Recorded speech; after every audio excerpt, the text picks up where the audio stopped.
Pour ses 30 ans, l'association Alpha d'Aigrefeuille-sur-Maine a organisé au complexe sportif des Richardières un gala de lutte féminine. Gala international avec des compétiteurs d'Espagne, de Roumanie, de République tchèque et bien sûr de France.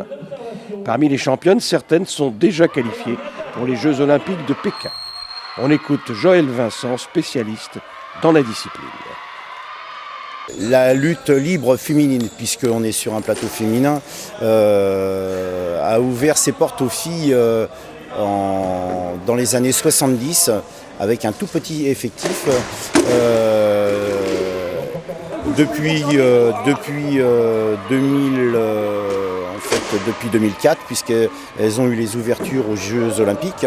Donc depuis, les techniques évoluent, le nombre de licences évolue et croît énormément, autant en France que dans le monde entier, même dans certains pays où les femmes n'ont pas forcément accès au sport.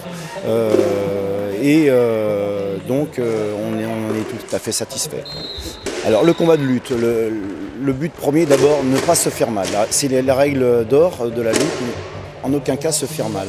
Ensuite, le but c'est d'amener son partenaire, enfin son adversaire au sol, lui mettre les deux épaules au sol. Ensuite, le match est terminé. On n'est pas censé mettre son adversaire au sol par tomber, on peut gagner les matchs aussi par prise, avec des points par prise. Les matchs seniors se déroulent sur 3 fois 2 minutes avec des pauses intermédiaires de 30 secondes. L'équipe de France, après les derniers JO, était classée 3e nation internationale, derrière les USA et le Japon.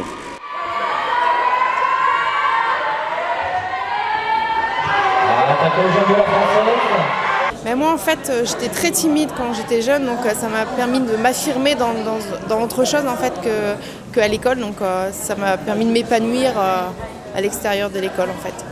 Donc tous les jeunes qui sont un petit peu réservés, vous leur conseillez notamment la lutte? Bien sûr, ouais. Mais même il y a plein de cas, le fait d'être timide, le fait d'être expansif aussi permet aussi de canaliser son énergie, donc je crois qu'il y a plein de possibilités pour faire de la lutte, quoi. Il n'y a pas un seul créneau pour pouvoir participer et faire de la lutte. La lutte féminine existe en France depuis 1980, donc on va dire que ça fait une petite trentaine d'années que nous existons en fait en France. Donc je pense que le parcours a été assez rapide, avec progressivement l'entrée en tant que sport de niveau, et puis en 2004 avec l'apogée, avec l'entrée aux Jeux Olympiques. Donc ça fait une sacrée... Sur 20 ans, on a réussi quand même à forcer les portes des Jeux Olympiques, et puis nous voici maintenant au plus haut niveau. Alors comment ça se passe un petit peu au niveau de l'entraînement justement pour arriver à acquérir les sommets?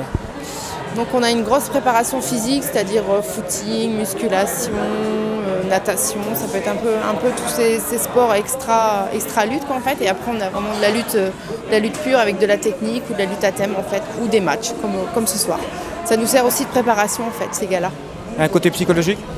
Bien sûr, parce que là c'est arbitré, c'est officiel, il y a du public, donc il faut jouer sur tout ça en même temps, et je crois que ça on peut le retrouver aussi au jeu.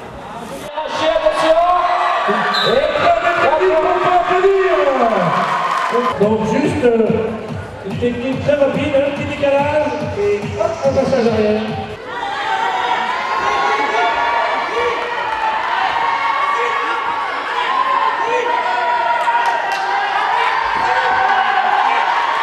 Donc,